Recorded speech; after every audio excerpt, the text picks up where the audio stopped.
Oke, baik. Pada kesempatan hari ini saya ingin mencoba untuk menjelaskan kepada teman-teman terkait dengan bagaimana cara kita untuk membuat sebuah kuesioner penelitian, gitu ya. Jadi tahapan uji coba yang akan kita lakukan itu kita sudah menyajikan pertanyaan-pertanyaan yang sudah divalidasi itu menggunakan kuesioner versi final gitu ya.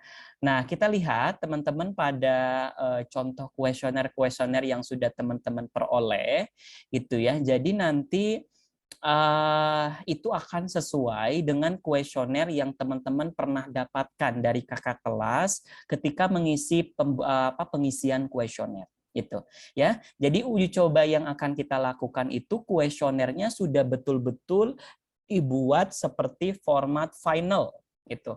Jadi walaupun ini hanya uji coba untuk melihat nilai validitas, reliabilitas, untuk mendapatkan nilai diskriminasi item, tapi teman-teman nanti tetap kuesionernya harus dibuat dengan begitu sempurna. Sehingga ketika subjek mendapatkan kuesioner ini seolah-olah ya sudah tahap final gitu ya. Kita akan coba cek.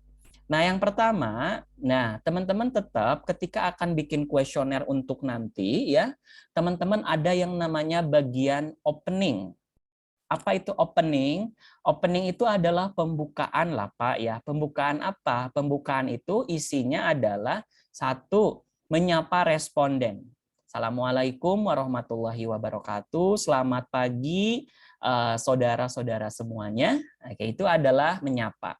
Berikutnya terdiri dari identitas tim peneliti. Kalau sendiri ya berarti perkenalkan saya Zulmi Ramdhani, mahasiswa akhir Fakultas Psikologi UIN yang sedang menyelesaikan skripsi.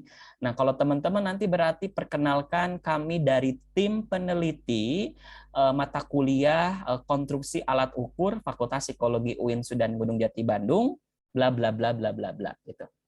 Kemudian teman-teman jelaskan tujuannya apa.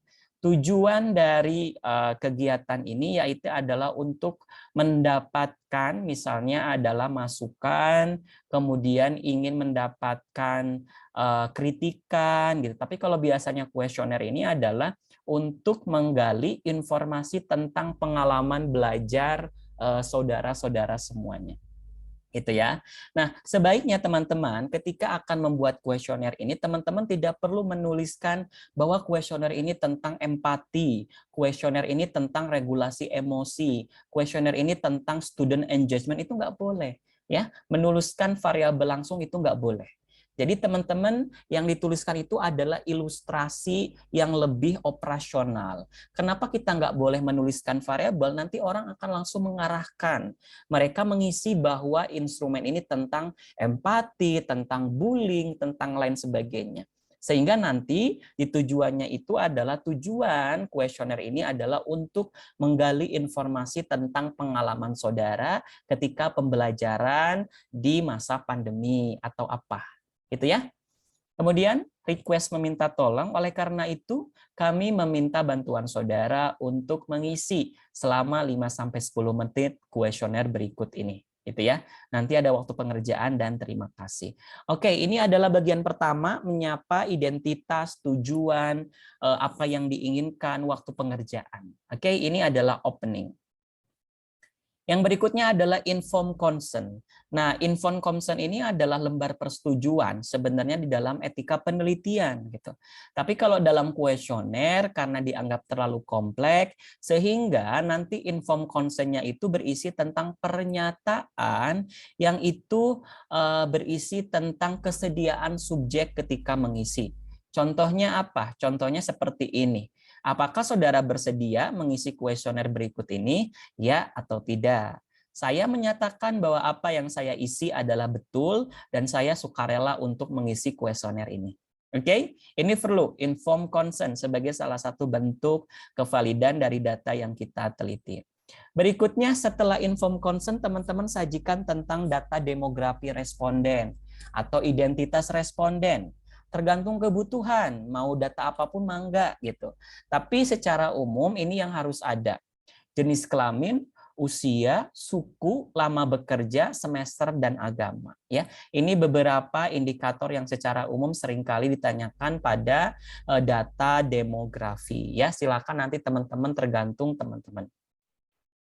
Kemudian setelah identitas itu adalah instruksi pengerjaan. Oke?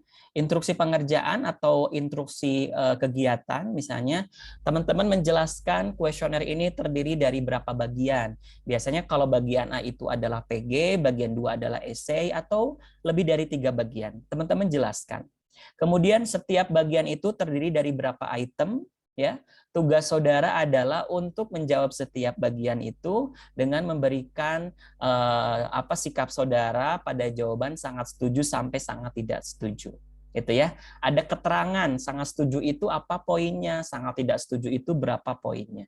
Gitu ya. Kemudian ada keterangan seperti ini, jawablah kuesioner apa adanya, tidak ada yang salah dan tidak ada yang betul, sehingga saudara diminta untuk menjawab pertanyaan atau pernyataan seoptimal mungkin, ya, supaya mereka menyampaikan kuesionernya dengan jujur, gitu ya.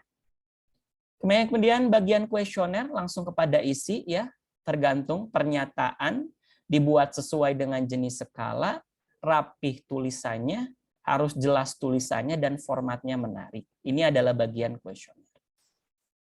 Oke, yang terakhir adalah closing, ya.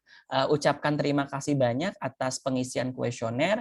Kalau misalnya teman-teman punya dana lebih, boleh membagikan door prize atau pulsa dan lain sebagainya. Baik, nah ini adalah langkah-langkah yang harus kita perhatikan ketika akan membuat link kuesioner. Mudah-mudahan ini bisa dipahami betul oleh teman-teman sehingga nanti tidak ada bagian yang keliru ketika teman-teman akan membuat kuesioner psikologi.